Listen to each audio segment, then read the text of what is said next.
سورۃ بنی اسرائیل کی آیت نمبر 73۔ الحمدللہ وکفا والسلام علی عبادہ الذین اصطفیٰ خصوصاً علی سید الرسل وخاتم الانبیاء وعلى آلہ واصحابہ الاتقیاء اما بعد فاعوذ باللہ من الشیطان الرجیم بسم اللہ الرحمن الرحیم وَإِن كَادُوا لَيَفْتِنُونَكَ عَنِ الَّذِي أَوْحَيْنَا إِلَيْكَ لِتَفْتَرِيَ عَلَيْنَا غَيْرَهُ وَإِذًا لَاتَّخَذُوكَ خَلِيلًا وَلَوْلَا أَن ثَبَّتْنَاكَ لَقَدْ كِدتَّ تَرْكَنُ إِلَيْهِمْ شَيْئًا قَلِيلًا إِذًا لَأَذَقْنَاكَ ضِعْفَ الْحَيَاةِ وَضِعْفَ الْمَمَاتِ ثُمَّ لَا تَجِدُ لَكَ عَلَيْنَا نَصِيرًا وَإِن كَادُوا لَيَسْتَفِزُّونَكَ مِنَ الْأَرْضِ لِيُخْرِجُوكَ مِنْهَا وَإِذًا لَا يَلْبَثُونَ خِلَافَكَ إِلَّا قَلِيلًا سُنَّةَ مَنْ قَدْ أَرْسَلْنَا قَبْلَكَ مِنْ رُسُلِنَا وَلَا تَجِدُ لِسُنَّتِنَا تَحْوِيلًا۔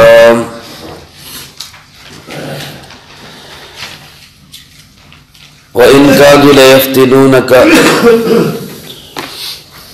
اور قریب تھا کہ یہ لوگ آپ کو آزمائش میں مبتلا کر دے، عن الذی اوحینا الیک، اس پیغام سے جو ہم نے آپ کی طرف وحی بھیجا، لتفتری علینا غیرہ، تاکہ تو جھوٹ گھڑ کے ہماری طرف منسوب کرے اس پیغام کے علاوہ، وَإِذًا لَاتَّخَذُوكَ خَلِيلًا، اور اس وقت یہ لوگ بنا لے تجھے جگری یار، وَلَوْلَا أَن ثَبَّتْنَاكَ، اور اگر یہ بات نہ ہوتی کہ ہم آپ کو ثابت قدم رکھتے، لَقَدْ كِدتَّ تَرْكَنُ إِلَيْهِمْ شَيْئًا قَلِيلًا، تو لگتا یوں تھا کہ آپ مائل ہو جائیں ان کی طرف کچھ تھوڑا سا، اِذًا لَأَذَقْنَاكَ، اور اگر ایسا ہو جاتا تو ہم آپ کو عذاب کا مزہ چکھاتے، ضعف الحیات و ضعف الممات، جینے میں بھی دگنا اور مرنے میں بھی دگنا، ثم لا تجد لك علینا نصیرا، پھر آپ کو نہ ملتا ہمارے خلاف کوئی بھی مدد کرنے والا، وَإِن كَادُوا لَيَسْتَفِزُّونَكَ مِنَ الْأَرْضِ، اور قریب ہے کہ یہ لوگ آپ کو نکال دیں زمین سے، لِيُخْرِجُوكَ مِنْهَا، تاکہ آپ کو اس سے جلا وطن کر دیں، وَإِذًا لَا يَلْبَثُونَ خِلَافَكَ إِلَّا قَلِيلًا، اور اس وقت یہ لوگ بھی نہیں ٹھہر سکیں گے آپ کے پیچھے مگر بہت تھوڑا، سنت من قد ارسلنا قبلک من رسلنا، یہی دستور ہے ہمارا ان میں جن کو ہم نے آپ سے پہلے بھیجا اپنے رسولوں کو، ولا تجد لسنتنا تحویلا، اور آپ نہیں پائیں گے ہماری سنت میں کوئی تبدیلی۔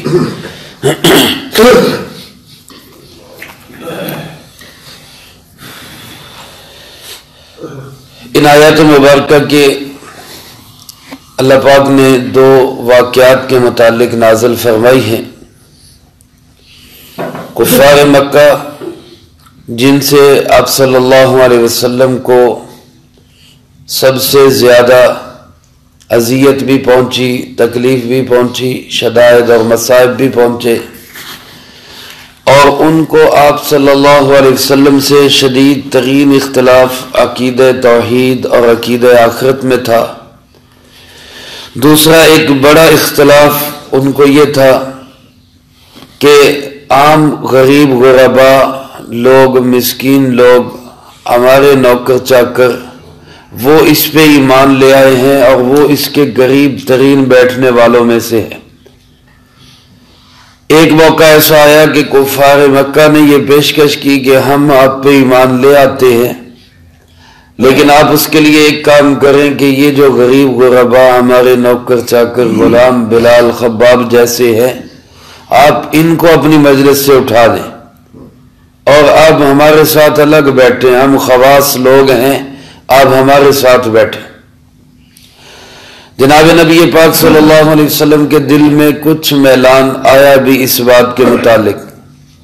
کہ اگر ایسا ہو جائے اور ان کو ہدایت مل جائے تو اس میں حرج کیا ہے۔ بعض مفسرین کرام رحمہ اللہ نے یہاں ایک دوسرا واقعہ یوں بھی لکھا ہے کہ طائف کا وفد آپ کی خدمت میں حاضر ہوا اور انہوں نے یہ کہا کہ جی ہم آپ پہ ایمان لانے کے لیے تیار ہیں، لیکن ہماری کچھ شرطیں ہیں، ہم آپ کے ساتھ دینے کے لیے تیار ہیں لیکن ہمارے کچھ تحفظات ہیں۔ کیا ہے؟ پہلی بات تو یہ کہ آپ ہمیں ان غریبوں کے ساتھ نہیں بٹھائیں گے، ہم بڑے بڑے سردار لوگ ہیں، امیر لوگ ہیں، ان کے ساتھ بیٹھنا ہمیں اچھا نہیں لگتا، لہذا ہمارے لیے الگ مجلس کا اہتمام ہو۔ دوسری بات یہ کہ ہم نماز نہیں پڑھیں گے کیونکہ رکوع کرنا سجدہ کرنا یہ ہمارے لیے مشکل ہے، ہم نماز نہیں پڑھیں گے۔ تیسری بات یہ کہ ہم زکوٰۃ بھی نہیں دیں گے کیونکہ ہمیں مال خرچ کرنا اچھا نہیں لگتا، وہ بھی اس طرح کہ اس کو جو ایک مقرر حصہ کر کے دیا جائے، ہم اس کو تاوان یا ٹیکس سمجھتے ہیں، یہ ہمیں پسند نہیں۔ اور چوتھی بات یہ کہ آپ ہمارے بتوں کو ہم نہیں توڑیں گے، آپ کی مرضی، اگر آپ توڑنا چاہیں تو آپ توڑ دیں، کیونکہ اس زمانے میں جو آپ صلی اللہ علیہ وسلم پہ ایمان لاتا وہ خود اپنے بتوں کو توڑتا اور وہ اپنے اس مندر کو یا اپنے اس عبادت خانے کو مسجد میں تبدیل کرتا۔ انہوں نے کہا جی ہم نہیں توڑیں گے، آپ نے فرمایا کوئی حرج نہیں، تم نہ توڑو، ہم توڑ دیں گے۔ پانچویں اور آخری بات انہوں نے یہ کہا کہ ہم 1 سال تک اپنے بتوں کو توڑنے نہیں دیں گے، اگرچہ ہم عبادت نہیں کریں گے ان کی، لیکن 1 سال کے بعد آپ توڑ سکیں گے۔ تو جناب محمد کریم صلی اللہ علیہ وسلم کے لیے سامنے یہ شرطیں پیش کی گئیں، آپ علیہ الصلوۃ والسلام نے ان تمام شرطوں کو مسترد کر دیا اور آپ نے فرمایا اس دین میں کوئی بھلائی اور خیر نہیں ہے جس دین کے اندر نماز نہ ہو، جس دین کے اندر رکوع اور سجدہ نہ ہو، ایسے تمہارے ایمان کا مجھے کیا فائدہ۔ اور فرمایا جس نے زکوٰۃ ادا نہیں کی اس کا کوئی ایمان کے ساتھ تعلق نہیں ہے، زکوٰۃ کے بغیر بھی کوئی ایمان نہیں ہے۔ اسی طرح آپ علیہ الصلوۃ والسلام نے اس شرط کو بھی مسترد کر دیا کہ 1 سال تک بت کھڑے رہیں گے، 1 سال کے بعد آپ توڑ سکیں گے، آپ نے اس کو بھی مسترد کر دیا۔ لیکن ایک شرط جو یہ کہ ہم ان غریبوں کے ساتھ نہیں بیٹھیں گے، اس کے متعلق شاید آپ کے دل میں کچھ سوچ و بچار پیدا ہوئی ہو کہ یہ اگر کر لیا جائے تو اس میں کوئی خاص حرج نہیں ہے، لیکن پھر اللہ پاک نے آپ کو استقامت دی، اللہ رب العزت نے آپ کے دل میں، فطرت میں، انبیاء علیہ الصلوۃ والسلام کی طبیعت میں یہ بات شامل کی ہوئی ہوتی ہے کہ وہ اللہ کی نافرمانی تو کر ہی نہیں سکتے، اللہ کے مزاج کے خلاف بھی چل نہیں سکتے۔ آپ صلی اللہ علیہ وسلم کے بھی ذہن میں یہ بات ہے اور تھی کہ اللہ رب العزت ایمان والوں کو ہی پسند کرتا ہے، چاہے وہ غریب ہوں چاہے وہ امیر ہوں۔ جیسا کہ نابینا صحابی حضرت عبداللہ ابن ام مکتوم رضی اللہ تعالیٰ عنہ آپ کی خدمت میں حاضر ہوئے اور اس وقت آپ کے پاس صنادید قریش بڑے بڑے سردار بیٹھے ہوئے تھے، ان کو پتہ نہیں تھا، یہ آئے اور انہوں نے اپنا سوال کرنا شروع کر دیا۔ تو جناب نبی پاک صلی اللہ علیہ وسلم کو یہ بات ناگوار گزری، آپ نے کہا کچھ نہیں، لیکن صرف آپ کے ماتھے پہ بل پڑے کہ یہ اس نے ٹھیک نہیں کیا، یہ کیا کر رہا ہے۔ آپ کے چہرے انور پہ تغیر آیا، آپ کو اس کا یہ رویہ اچھا نہیں لگا، لیکن اللہ رب العزت نے اسی پہ آپ صلی اللہ علیہ وسلم کو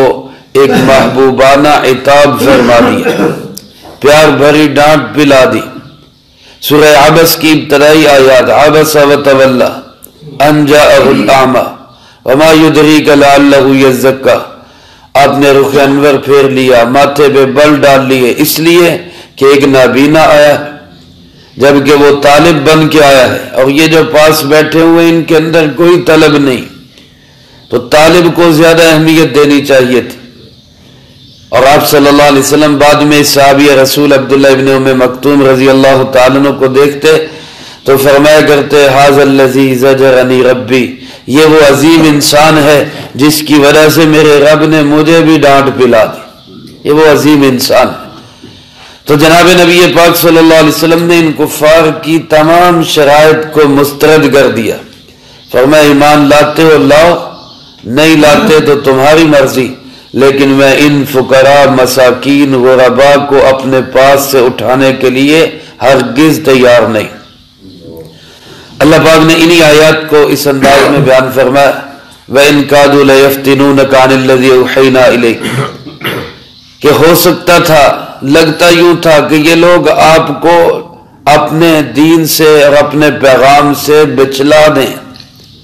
آپ کو اس سے پھسلا دیں اور اس سے آپ کو آزمائش میں ڈال دیں، تاکہ لِتَفْتَرِي عَلَيْنَا غَيْرَهُ، آپ اس پیغام کو چھوڑ کے ان کی مرضی کا پیغام سنانے لگ جائیں اور اس کو ہماری طرف منسوب کریں۔ ظاہر اللہ کے نبی جو بھی بات کہیں گے اس کی نسبت اللہ کی طرف ہوگی، تو آپ اگر اپنے پاس سے کوئی بات کہیں گے اور اس کو ہماری طرف منسوب کریں گے، یہ لوگ اس کو بڑا پسند کریں گے، وَإِذًا لَاتَّخَذُوكَ خَلِيلًا، اور پھر آپ کو دوست بھی بنا لیں گے۔ کفار کہا کرتے تھے لَوْ تُدْهِنُ فَيُدْهِنُونَ، کچھ آپ نرمی کر لیں کچھ ہم نرمی کر لیتے ہیں، کچھ لوگ کچھ دو کی پالیسی اپنا لیتے ہیں، گیو اینڈ ٹیک کر لیتے ہیں۔ میرے بھائیو، یہ نرمی کچھ لوگ کچھ دو کی پالیسی وہاں تک تو ہو سکتی ہے کہ جہاں دین کے احکامات میں کوئی تبدیلی نہ ہو، احکامات کو بدلا نہ جائے، نظریات کو بدلا نہ جائے، وہاں تک تو اس کی اجازت ہے۔ لیکن جہاں نظریات کو بدلنے کی بات ہے، اعمال کو بدلنے کی بات ہے، دینی احکامات کو بدلنے کی بات ہے، وہاں اس کی ہرگز اجازت نہیں۔ ان لوگوں نے یہی کہا کہ آپ اپنا نظریہ تھوڑا سا بدل لیں، اس قرآن کریم میں کوئی تبدیلی کر دیں، اس کے اندر جو احکامات ہیں اور شرک کی نفی ہے اس میں کوئی تھوڑی سی نرم پالیسی لے آئیں۔ اللہ پاک فرماتے ہیں اگر آپ ایسا کر لیں تو وَإِذًا لَاتَّخَذُوكَ خَلِيلًا، پھر یہ آپ کو جگری یار بھی بنا لیں، پھر آپ کے ساتھ دوستی کے لیے بھی تیار ہے۔ لیکن وَلَوْلَا أَن ثَبَّتْنَاكَ لَقَدْ كِدتَّ تَرْكَنُ إِلَيْهِمْ شَيْئًا قَلِيلًا، اگر ہم آپ کو ثابت قدم نہ رکھتے، یعنی ہم نے آپ کی فطرت میں اگر ثابت قدمی نہ رکھی ہوتی اور آپ کو معصوم نہ بنایا ہوتا تو ہو سکتا ہے آپ ان کی طرف تھوڑا سا مائل ہو جاتے، لیکن چونکہ اللہ نے آپ کی طبیعت معصومانہ بنائی ہے، آپ گناہوں سے پاک ہیں، آپ اللہ کی نافرمانیوں سے پاک ہیں، آپ کے اندر ثابت قدمی، استقلال اور استقامت ہے، اس لیے آپ ان کے وار سے بچ گئے۔ اور فرمایا اگر ایسا ہو جاتا، اگر آپ ان کی طرف مائل ہو جاتے تو اذا لأذقناک ضعف الحیات وضعف الممات،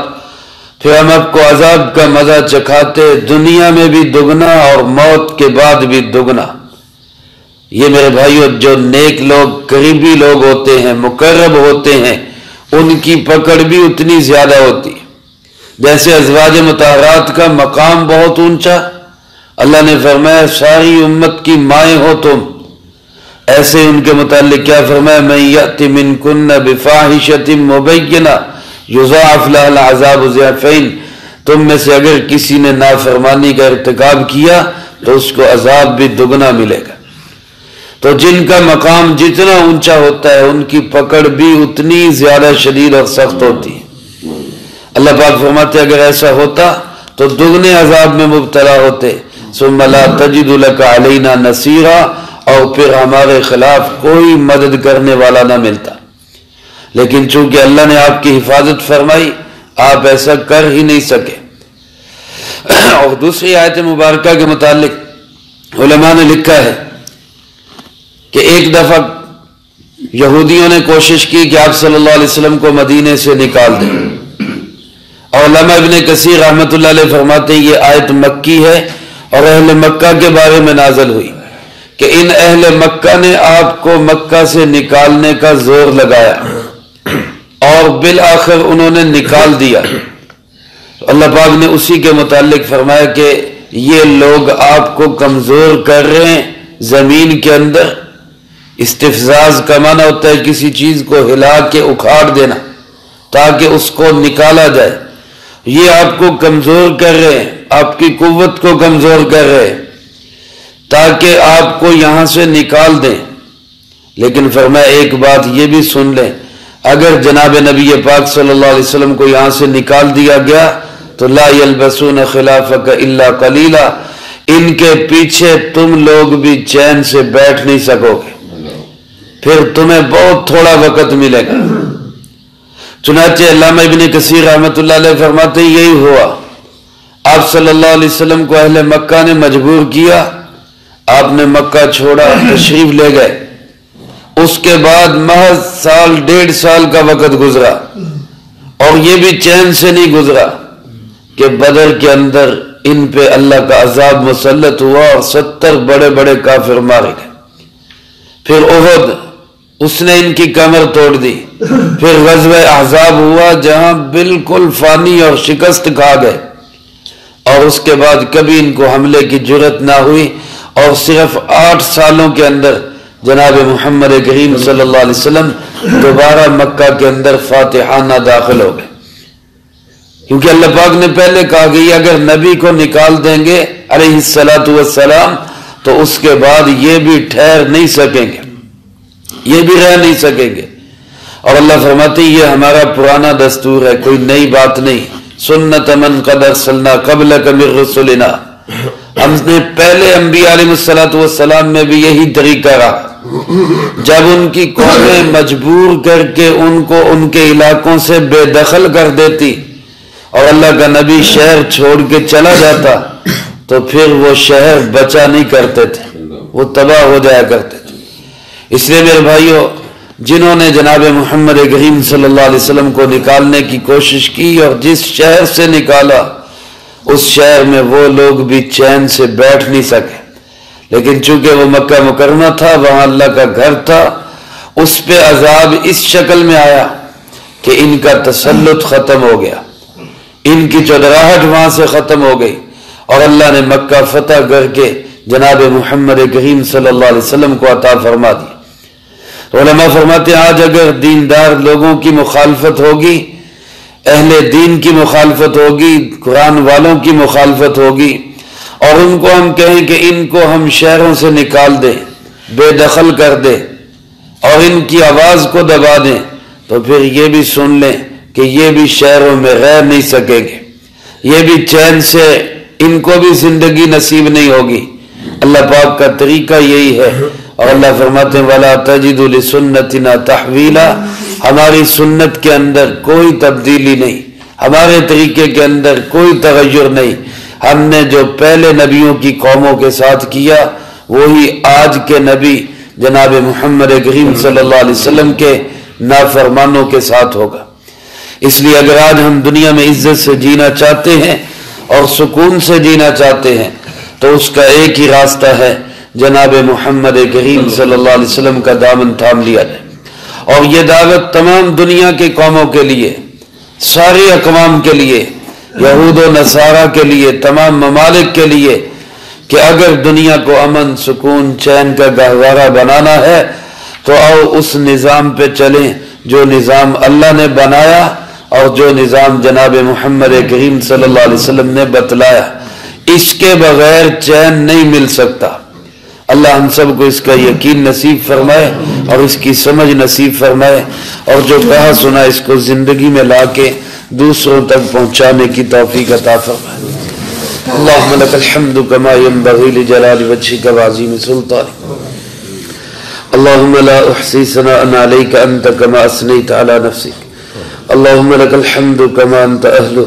صل على محمد كما أنت أهله وافعل بنا ما أنت أهله فإنك أهل التقوى وأهل المغفرة. اللهم أحسن عاقبتنا في الأمور كلها وأجرنا من خزي الدنيا وعذاب الآخرة. اللهم ربنا ظلمنا أنفسنا وإن لم تغفر لنا وترحمنا لنكونن من الخاسرين. ربنا هب لنا من أزواجنا وذرياتنا قرة أعين واجعلنا للمتقين إماما. اللهم استر عوراتنا وآمن روعاتنا. اللهم إنا نجعلك في نحورهم ونعوذ بك من شرورهم.